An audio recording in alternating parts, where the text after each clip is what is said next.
প্রিয় সদস্যের মাটিতে যখন অন্যায়ের শিকড় গভীরে, যখন ভয়ের রাজত্ব মানুষের কণ্ঠ রোধ করেছিল, ঠিক তখনই উঠে দাঁড়ায় কিছু মানুষ যাদের বুকের ভেতর আছে ত্যাগের আগুন এবং দেশের প্রতি দায়বদ্ধতার অঙ্গীকার।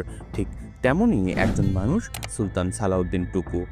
ফ্যাসিস্ট সরকার, নিশিরাতের সরকার, অবৈধ সরকার অবৈধভাবে ক্ষমতাটি ধরে রাখার জন্য আজকে হত্যাকাণ্ড চালিয়ে যাচ্ছে। এই খুনি শেখ হাসিনার সরকারও টিকে থাকতে পারবে না ইনশাল্লাহ। টাঙ্গাইল ৫ আসনের এই জননেতা তার রাজনৈতিক ক্যারিয়ার শুরু করেছিল ঢাকা বিশ্ববিদ্যালয়ের ছাত্র রাজনীতি থেকে। জাতীয়তাবাদী ছাত্র দলের কেন্দ্রীয় সভাপতি, যুব দলের কেন্দ্রীয় সভাপতি এবং সর্বশেষ বাংলাদেশ জাতীয়তাবাদী দল বিএনপির কেন্দ্রীয় প্রচার সম্পাদক হিসাবে দায়িত্ব পালনকালে তার রয়েছে বর্ণাঢ্য রাজনৈতিক জীবন।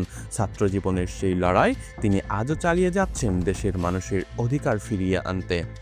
টাঙ্গাইলের ভূমিপুত্র সুলতান সালাউদ্দিন টুকু ছাত্র জীবন থেকেই রাজনীতির মাঠে দক্ষ সংগঠক হিসাবে পথ দেখিয়েছেন হাজারো তরুণকে যারা জাতীয়তাবাদী আদর্শে বিশ্বাসী।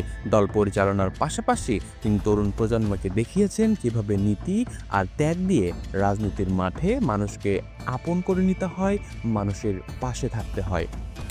ভয়াবহ দমন, নিপীড়ন, নির্যাতনের শিকার হওয়ার পরেও একজন সুলতান সালাউদ্দিন টুকু কখনোই পিছু হটেননি। স্বৈরাচারের কারাগার, ভোগান্তি, মিথ্যা মামলা কোনো কিছুই থামাতে পারেননি তার জাতীয়তাবাদী আদর্শের পথ চলাকে।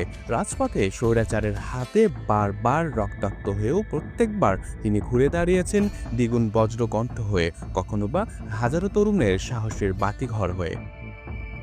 দলীয় দায়িত্ব সুলতান সালাউদ্দিন টুকুকে দৃঢ়, ইস্পাত কঠিন করে রাখলেও ব্যক্তি জীবনে সদা হাস্যোজ্জ্বল বিনয়ী এই মানুষটা সর্বদাই কর্মীর সাথে স্লোগানে স্লোগানে বলেছেন, সংগ্রাম থামবে না যতদিন অন্যায় থামেনি।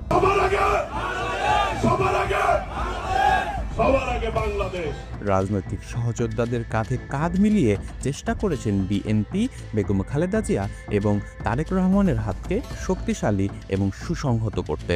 আসন্ন জাতীয় নির্বাচনে তার এলাকার সকল শ্রেণী পেশার মানুষের প্রত্যাশাকে সামনে রেখে দেশনেত্রী বেগম খালেদা জিয়া, দেশনায়ক তারেক রহমানের আস্থার প্রতিদান দিতে তিনি হেঁটে চলেছেন টাঙ্গাইলের প্রতিটি পাড়ায়, মহল্লায়, ভোটারদের দরজায় দরজায় ধানের শীষে আস্থা ফেরাতে। আসুন দেশকে সুসংগঠিত করি, দলকে শক্তিশালী করি, সমস্ত অন্যায় অনিয়ম দূর করতে টাঙ্গাইলের মাটি ও মানুষের আস্থার প্রতীক সুলতান সালাউদ্দিন টুকু ভাইয়ের হাতকে শক্তিশালী করি।